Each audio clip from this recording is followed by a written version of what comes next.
ഇപ്പോൾ sitting MP ആയിട്ടും പ്രചരണ രംഗത്ത് വലിയ ബഹളങ്ങളൊന്നുമില്ലാതെ ഒരു ശാന്തമായ സ്വഭാവം.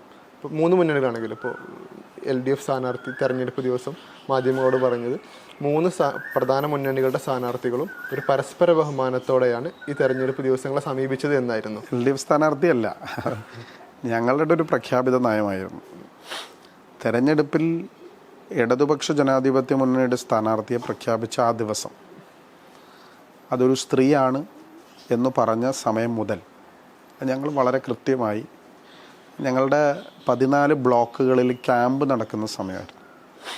14 ബ്ലോക്ക് ക്യാമ്പുകളിലും ഞങ്ങൾ കൊടുത്ത നിർദ്ദേശം ഒരു സ്ത്രീ ആയതുകൊണ്ട് തന്നെ സാമൂഹ്യ മാധ്യമങ്ങളിലോ വ്യക്തിപരമായ രീതിയിലോ ഒരു തരത്തിലുമുള്ള അധിക്ഷേപങ്ങൾ, ഇപ്പോൾ ചില ആളുകൾ പ്രസംഗിക്കുമ്പോൾ സ്ഥാനാർത്ഥി ഒരു പുതിയ മുഖമായതുകൊണ്ട് കേട്ടുകേൾവില്ലാത്ത സ്ഥാനാർത്ഥി ആയതുകൊണ്ട് അവരെ അപമാനിക്കാനൊക്കെ ഉള്ള ടെൻഡൻസി കൂടുതലായിരിക്കും.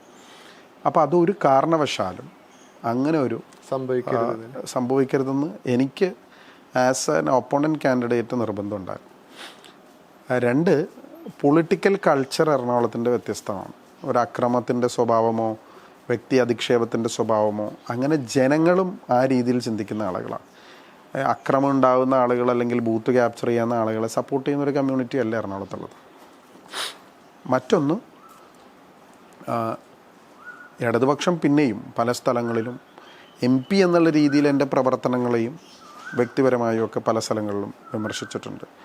പക്ഷെ നമ്മൾ ഒരു കാരണവശാലും അതിന് മറുപടി കൊടുക്കാനോ ആ രീതിയിൽ പോയിട്ടില്ല. കാരണം ക്യാമ്പയിൻ എപ്പോഴും വളരെ ഹെൽത്തി ആയിട്ട് പോകണം എന്ന് ആഗ്രഹിക്കുന്ന ഒരാളാണ് ഞാൻ. അതുകൊണ്ട് തന്നെ ആ രീതിയിലായിരുന്നു ഞങ്ങളുടെ